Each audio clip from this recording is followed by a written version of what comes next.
There is a loneliness that hurts worse than being alone. It's the loneliness of sitting 3 feet away from the person who swore to love you forever and feeling like you're talking to a stranger. You're sharing a bed, sharing a mortgage, even sharing a bank account, but you haven't shared a soul in years. It's the top secret pandemic of the loneliest marriage. Tonight, we're looking at why the person you once couldn't live without has become the person you can barely talk to. And I'm giving you the top secret keys to bridge the gap before the silence becomes permanent. The symptom. You talk about schedules, kids, and groceries, but you don't talk about you.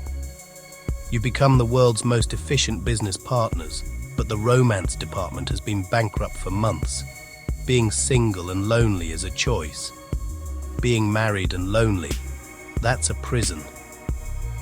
Let's talk about how to break out. Because the loneliest room is the one that's full of everything except your inner worlds. You share a home, a bed, finances, even family histories. Yet you don't share what's happening inside. No secret fears, no quiet triumphs, just silence where intimacy should be. That distance didn't arrive overnight. It arrived by habit. Skipping date nights, watching separate shows, going to bed apart, it all stacks up until an invisible wall hardens between you. You could push against it, but you don't. Tonight that changes. The structure of the loneliest marriage is supported by 3 powerful invisible walls. They're not made of brick and mortar, but of habits, fears, and unspoken assumptions. Name them, and you can start dismantling them. The wall of assumptions. You stop asking because you think you already know.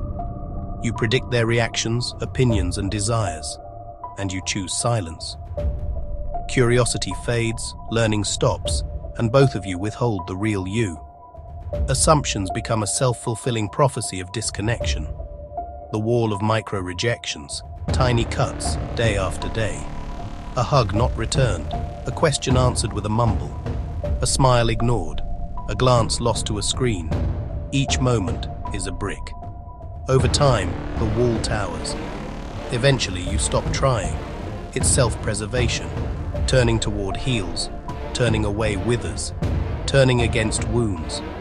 The digital divide, our most modern wall, because phubbing feels normal. Physically together, mentally in different worlds. Endless notifications promise dopamine, they steal presence. We filled every pocket of quiet with a screen, no room left for each other. Eyes don't meet, hands don't touch. Your device wins the battle for attention. Your partner loses. Set boundaries, phone-free dinners. No phones in the bedroom. Protect the sanctity of that space. Leave devices behind on walks. Choose the moment over the feed. Say, I choose you. Reclaim attention as an act of love. That's how you start closing the gap.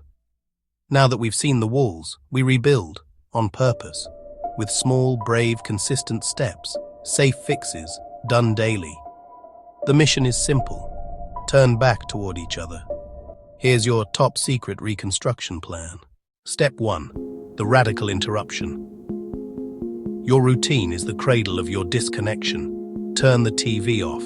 Sit together, even if it's quiet. If you always go to bed at different times, pick one night to sync up. Turn the lights off a little earlier and just lie there. A small jolt wakes you from the trance. Step 2. The look at me protocol. Set a timer for 60 seconds. Sit close. Hold hands if you want. Just look. No words. It will feel awkward. Breathe. Don't look away. Eyes tell the truth. Care, longing, presence. 60 seconds to truly see each other again. Step 3. Questioning the stranger. Pretend it's a first date. Ask one new question. What's something you're dreaming about lately that I don't know? Avoid logistics.